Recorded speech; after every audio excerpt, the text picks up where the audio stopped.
Let's talk about 5 different speakers that I think would be very useful for you to have sitting parked on your desktop, or maybe even a small room, if that.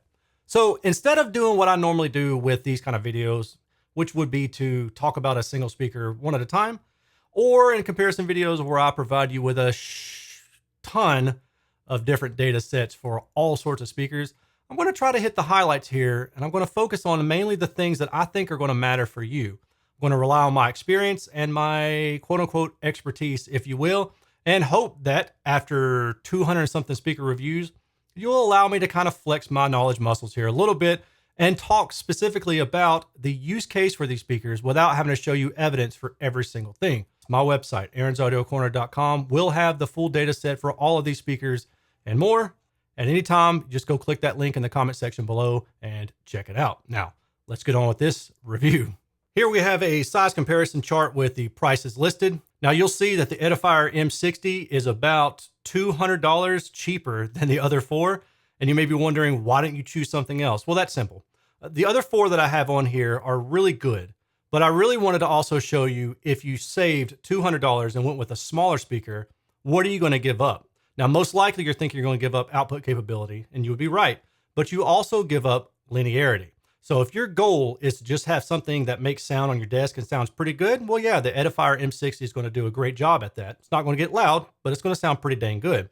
However, if you're looking for something that is accurate, if you're looking for maybe to mix your own music, or you want to have something that is truly hi-fi sitting on your desk, these other four are going to be options that you're going to come across. And I want to take the time to really dive into those as well. So let's start with the Edifier M60. It retails for approximately $170 per pair. It is a voiced speaker, and it does represent more of a, let's say, a lifestyle type speaker, because it's not going to take up a lot of desk space, but it's also not going to give you really good deep bass extension or output capability. That's going to be its limiting factor. Still a worthwhile consideration. Next up is the Kanto Aura 4, $349 per pair MSRP. It is a relatively compact speaker, especially when you look at the other ones next to it. It has really good linear on-axis response.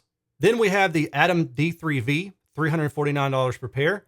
This is the most precise speaker in regards to accuracy. Now, what I mean is, if we look at what this speaker is outputting, it's putting out almost the exact same thing that you're feeding into the speaker. So if your goal is high fidelity, studio monitoring accuracy, or anything in that ballpark, the Atom D3V is going to be your best choice on the list. However, it has its own caveat, which we'll talk about shortly. Then we've got the Kali lp-unf for $349 per pair. This is probably the most balanced overall speaker in this list.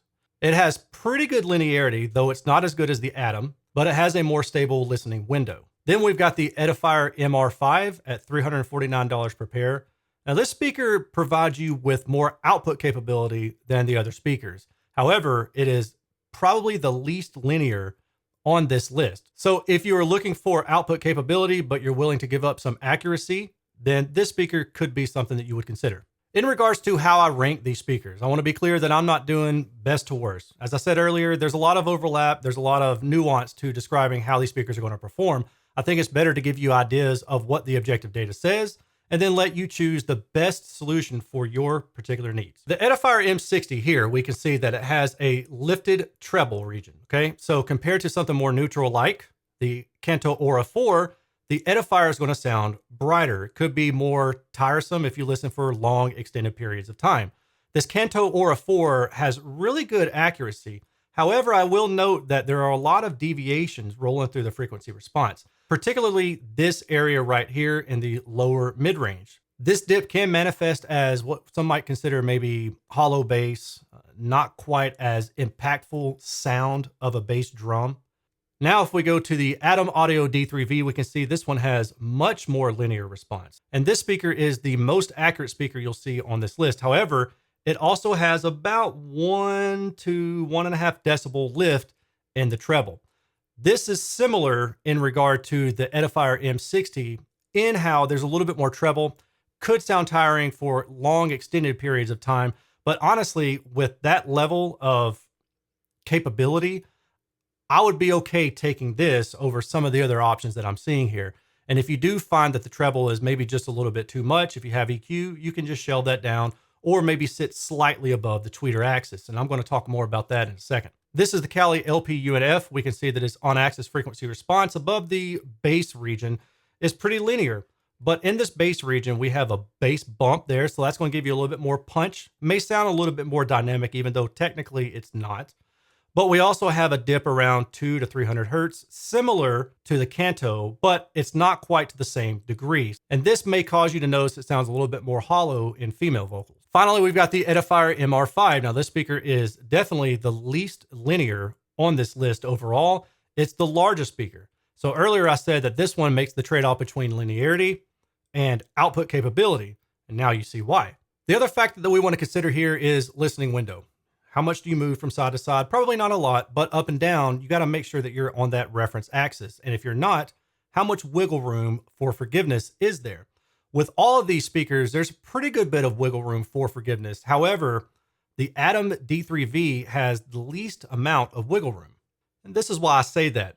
Now, just for those of you who don't know what this graphic means, basically we're saying if you sit at the reference axis, which is at the tweeter, what happens as you go above or below? Does the SPL change? Well, you would expect that it would, certainly for the higher frequencies, but ideally you don't want that SPL level to change too much and too drastically. What we see here is as long as you're within this red window, you're within about 3 decibels of the direct sound at the tweeter level. But if you go above or below that by about, let's say above about 10 degrees, then you're going to be into this null right here and the tonality is going to start changing. This is why I say that with the Atom, you need to be lined up with that tweeter. Now let's talk about output capability. All of these speakers have some sort of DSP limiting built into them. Now, if you don't know what that means, that really just means that as you turn the volume up, the output doesn't keep going up. So if I turned the volume up and I expected that I was going to increase by 10 decibels, you might only increase by 5 decibels, or you might increase by 10 decibels in some regions, but only by 3 decibels in other regions. The other regions are almost always going to be the bass. So most car stereo systems is going to have limiting built into it. As you turn the volume up, you're going to notice that the highs get higher and the mids get midder and the lows don't get lower. The output capability of the lows is staying at a point. Everything else is being turned up in volume, and that's to protect the speakers, right? So with this in mind, you can imagine that smaller speakers are going to have more severe limiting. Therefore, they're going to have less SPL capability. But all these speakers are pretty close in terms of their max SPL capability, with the exception of the MR5. Right here, what I'm showing you is the compression of the MR5. If I feed it a signal at 70 decibels, 78, 88, and then 96 decibels. So 96 would be this green color right here. If you take off 3 decibels from 96 decibels, then you have about 93 decibels of output capability. But for the other speakers, for example, the Kali lp-unf, it's 96 decibels minus about 5 decibels. So its max SPL capability is 91 decibels. And this is the second closest that you're going to get to the MR5. Therefore, the MR5 is going to have the highest output capability, but it is also the least linear and least accurate of any of these on the list. So for speech and vocals, watching movies, listening to music, linearity, accuracy are paramount. If you're wanting something that just gets loud and you're trying to piss off your neighbors at your office space, or maybe somebody in the hallway down by you if you share a room with them, then okay, go with something like the Edifier MR5. The Kali lp-unf is probably the best overall speaker, but it's not as linear as the Atom D3V. And personally, the fact that the Atom D3V is even a little bit slimmer, I think that it fits most busy desktop spaces a little bit better than the Kali speaker does. And it doesn't mean I think necessarily either one of them are better, but those are factors that you have to consider. And then of course, stability of imaging. If you sit down like this and you're supposed to be sitting up like this, well, the Atom D3V may not be a choice for you.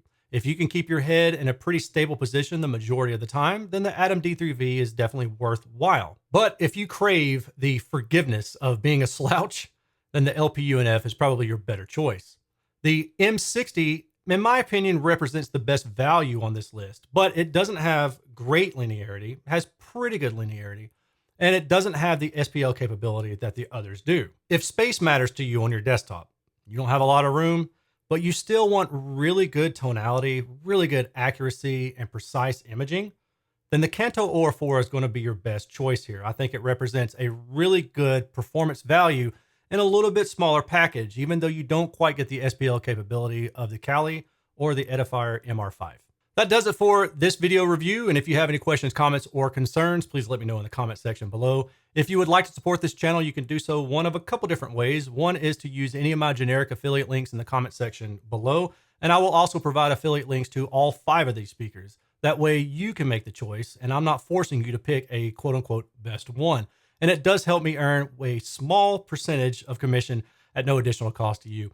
Alternatively, you can join me at patreon.com, where I share different ideas, new speaker reviews, do polls, all sorts of behind the scenes stuff with my Patreon community. And if you would like to do that, you can sign up using the link in the comment section below. I really appreciate you taking the time to watch this video, and I would really appreciate any kind of input you have regarding this new format. This is all new for me, where I've not talked about every single graphic that I've ever created known to man. Instead, I really wanted to keep this as nice and tidy, but give you different options with some explanations as to why you might be better off with one particular speaker over another. Again, if you'd like to check out all the data, you can do so on my website, AarinsAudioCorner.com. Check the link in the comment section below as well. I will talk to y'all later. Take care. Peace.